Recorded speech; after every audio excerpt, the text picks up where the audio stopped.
A love that crossed the years. I'm 60 and in a wheelchair. But I fell for my 25-year-old neighbor. I share you my true love story. Stay with me. Love doesn't ask for permission. It doesn't care about age, disability, or how society sees you. And sometimes, it blooms in the most unexpected corners. My name is Salam. I'm 60 years old. I've been living in this neighborhood for nearly 2 decades. A quiet street, the kind where everyone knows everyone. I use a wheelchair, have been for almost 15 years now, ever since a tragic accident stole the strength from my legs. But life didn't stop. I adjusted. I smiled. I moved on. But I never expected love. Not again. Not in my 60s. And certainly, not with someone who was young enough to be my grandson. Because I am disabled and old. And yet, here I am. Telling you this story. The story of how I fell in love with the boy next door. I first saw Abel when he moved in with his parents next door. A tall, lean young man with curly hair and a smile that could soften any heart. He was only 25. He had just finished university and came back to stay with his mother after losing his job in the city. I'd see him from my window every morning, watering the garden, helping his mom, walking their dog. There was something different about him. While most young men his age would ignore someone like me, Abel always greeted me with a gentle, "Salam auntie, good morning," and a wave. One afternoon, I was struggling to open a jar of honey on my porch. My fingers weren't what they used to be. Suddenly, a shadow fell across my lap. "Need help?" he said with a smile. I looked up. It was Abel. I laughed, slightly embarrassed. "Do I look that helpless?" "No," he said, sitting beside me. "But I like helping beautiful women in distress." That line, it melted something inside me.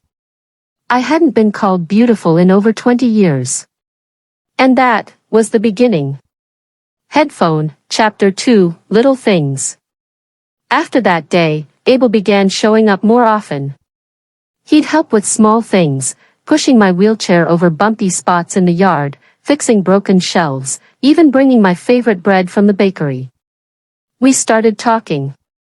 Really talking. I learned he loved photography. That he was heartbroken after a bad relationship. That he felt lost, unsure of where life was taking him. And I shared my world too. My past marriage. My accident. The loneliness I hid behind books and the TV. The parts of me that still dreamed, even though I'd long stopped believing in miracles. There were moments I'd catch him looking at me, really looking. His eyes weren't judging. They weren't pitying. They were warm. Curious. Soft. And slowly, dangerously, I began to feel again. One rainy evening, the power went out. Abel came over to check on me. "You okay in the dark?" he asked, lighting a candle. "I've lived through worse," I said with a chuckle. He sat on the floor beside my chair. For an hour, we talked.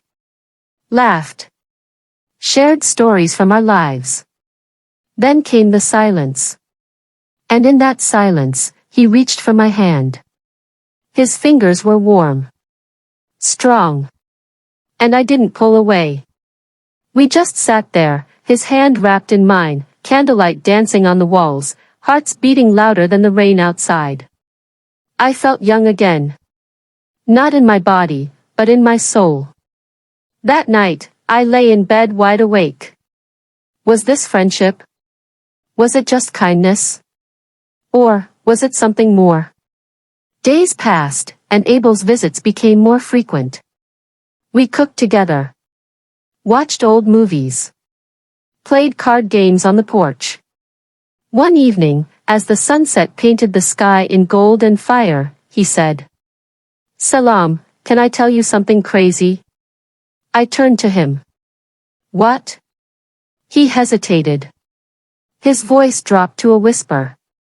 I think I'm falling in love with you. My world stopped. I stared at him, this beautiful, kind, young man. My heart raced like a girl's. But my voice? It cracked. What did you say? He looked straight into my eyes. I'm serious. I know how it sounds. I know what people would say. But when I'm with you, I feel seen. I feel real. Tears welled in my eyes. I had spent years believing love wasn't for me anymore. I'm old, Abel, I said softly. I'm in a wheelchair. I have wrinkles and gray hair. I'm not like the girls your age. He shook his head. I don't want girls my age. I want you. That night changed everything. We didn't kiss. We didn't cross the line. But we both knew. There was love blooming in that little house between us. But fear, oh, fear is a cruel visitor. I started pulling away. I ignored his calls. I pretended to be tired. I shut my windows. I was scared. Of the judgment. The stares. The whispers. The questions. One evening, Abel came anyway. He stood on my porch, in the rain. Why are you hiding from me? He asked, his voice trembling. Because this isn't real, I cried. Because you deserve someone who can walk beside you. Who can give you a future.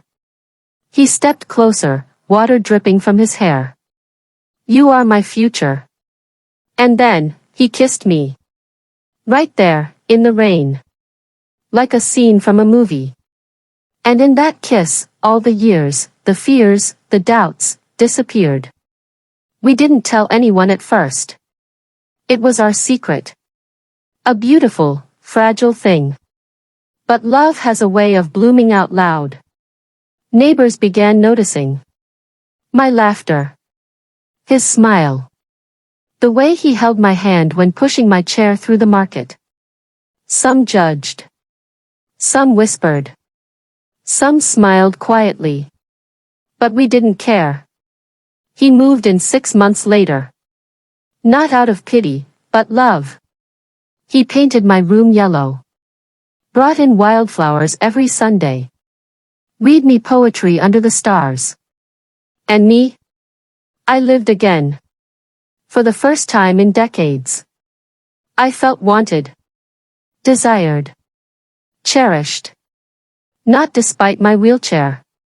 But because of everything I am. To those who say love has an age limit, you're wrong. To those who think disability makes someone unlovable, you're wrong. To every woman who thinks her time has passed, it hasn't. Abel and I now run a small photography and storytelling page together. He captures moments, and I write stories. People follow us. Some are shocked. Others are inspired. But the truth is simple.